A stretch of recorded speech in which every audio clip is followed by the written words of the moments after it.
Pops, Alan, Dad, go by many names. Appreciate you joining me. Sorry for those technical difficulties. Well, glad we're getting started, Michael. It looks like we caught you in the office. Are you in the office? That's right. I'm in the office. I resigned my full-time position recently, but I'm working part-time in a transitional phase.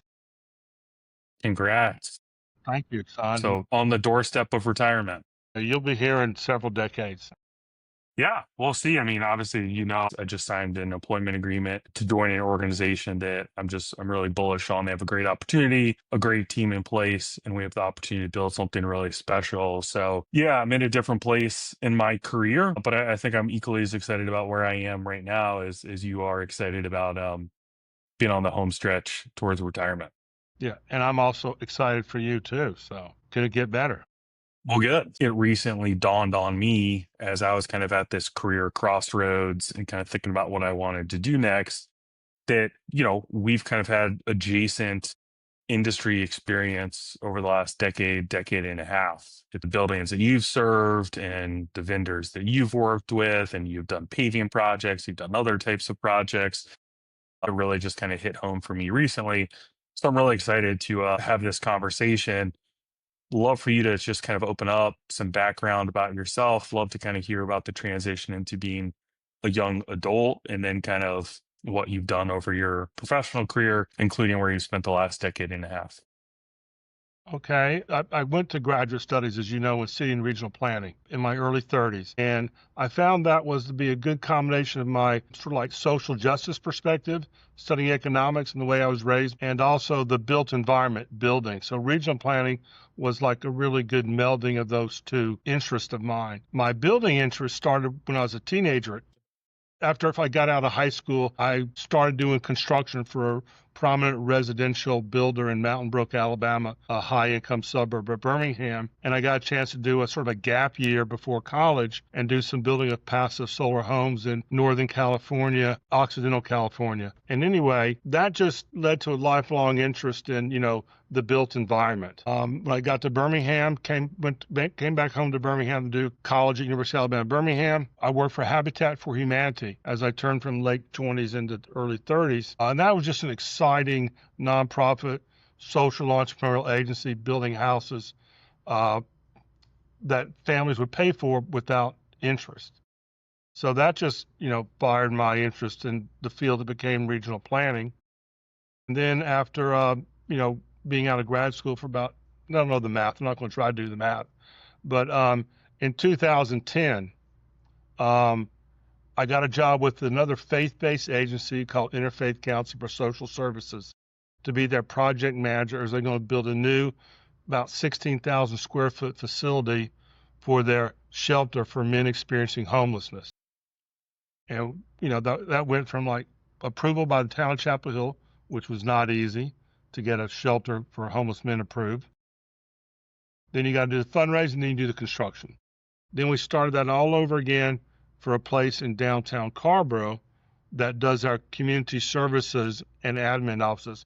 So the last 15 years, I've helped this agency, which is celebrating its maybe 60th year, build 2 facilities for its social services program. And now, the tail end of my career, I learned how to be a facilities manager for IFC. 3 addresses, 5 buildings, about 50,000 square feet that were used hard. So that's a quick summary. I find it interesting starting with the faith-based agency, Habitat, and finishing up with the faith-based agency, Interfaith Council. Yeah, that's interesting. Yeah, I think the memory that came to mind when you were kind of talking about kind of the midpoint in your career, going to graduate school at the University of North Carolina, Chapel Hill, when you're talking about the built environment, I remember spending an awful lot of time in the computer lab playing Sim City. While you were imagining kind of the built world environment, I was a little bit more glued to the computer. But I think we're after the same objective. So going from project manager to facility manager, from my perspective, having been kind of in the roles that I've been in over the last decade, decade and a half, can you talk a little bit about that transition? Well, in hindsight, I think we should have done a sort of a comprehensive survey of how much we should really take on or what we could expect a facilities manager to do with an agency that never had that role, could not fund a full-time position, and had a lot of deferred maintenance. One of IFC's areas for improvement is to do a better orientation. There may be people who are qualified for jobs they're hired for, but the idiosyncrasies of working in a high stress environment, serving persons in varying degrees of needs and capacity, I think everybody sort of collectively underestimated how much it takes to take care of our buildings. Yeah, I mean, it's interesting to hear you say that because I mean, you're coming at it from the perspective of a different stakeholder than, I think of at times when I think of the blue collar kind of frontline worker, whether it's a plumber, an electrician, a laborer on a paving crew, concrete crew, roofing crew, whatever the case may be. Those are some really stressful, labor intensive type roles. But I also find it to be unbelievably rewarding. I feel very strongly they're the backbone of our country. But it's interesting then, kind of thinking about the Venn diagram of kind of the nature of those types of roles, those types of careers, while serving the kind of facilities that you've been responsible for the last decade and a half. I can see where that can be kind of a multiplying effect and provide some additional challenges and stress. Does that make sense? Well, it does. And a couple of things came to mind was that one of our buildings is now just 10 years old. The newest building is 4.5 years old. But the other location, which has three different buildings, those buildings were built in, two of them were opened in 1998, and one of them was opened in 2005 after it had been burned down by a fire. You know, just the scale of the deferred maintenance was pretty high and was, Yeah. unfortunately, I believe in hindsight, we underestimated it. Yeah.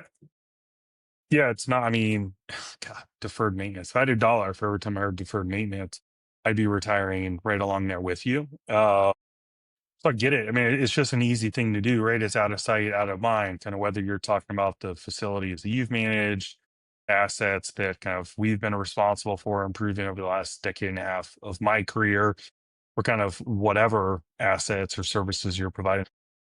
They're just kind of this intuitive nature to defer necessary maintenance. I mean, you can even see it all the way to our country's infrastructure. So I told you in the pre-call, the first kind of 10 minutes we can go fast. We're roughly at the 10-minute mark. So I Yes. think this is a good transition point to get to the three questions that I want to kind of ask everybody that I'm able to have these conversations with. And I'm really excited to ask these questions of you. And to be honest, I have no idea where you're going to go. Some of these questions I probably should have asked you a long time ago.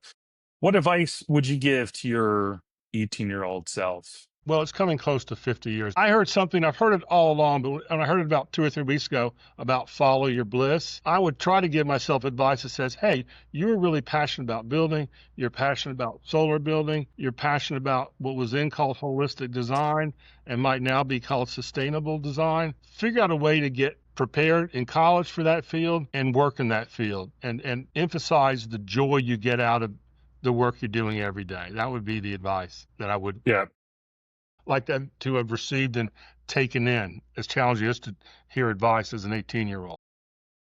yeah, can confirm. Yeah, it's interesting. I was listening to a podcast earlier and kind of the topic came up of, do you chase something that you're really good at or that you love? I'm a firm believer that I think it's really hard to be really good at something that you don't love and doesn't is just to kind of borrow your word, it's hard to be not passionate about your bliss. I mean, usually that's a pretty nice overlap on the Venn diagram.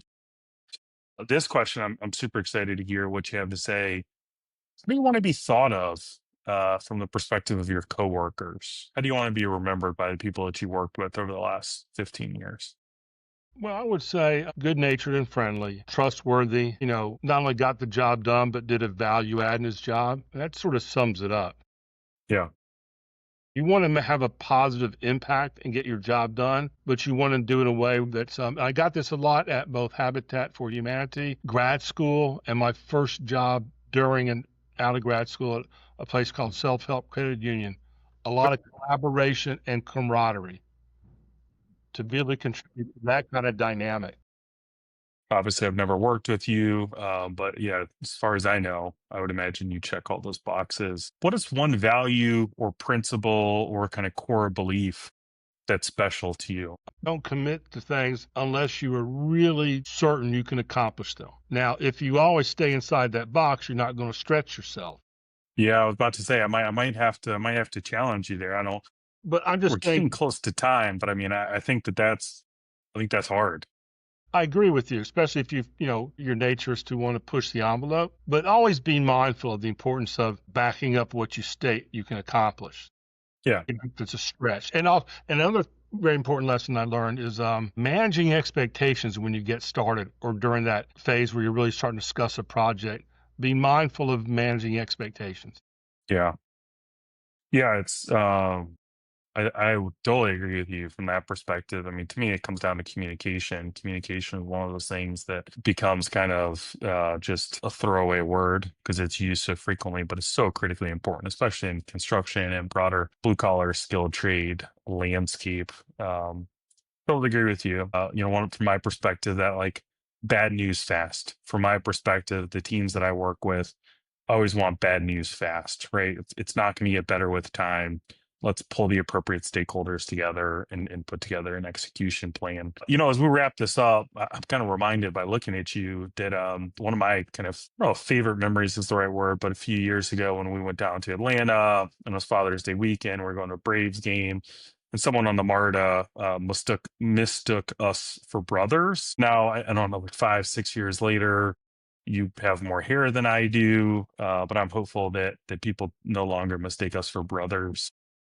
I don't know. We'll leave it to the audience to let us know what they think. Dad, I love you. Thanks for the time. Really appreciate it. Enjoyed the conversation, and catch up with you again soon. Sounds good. Thanks, Michael. All Good right, luck bye. on the new job. Thanks.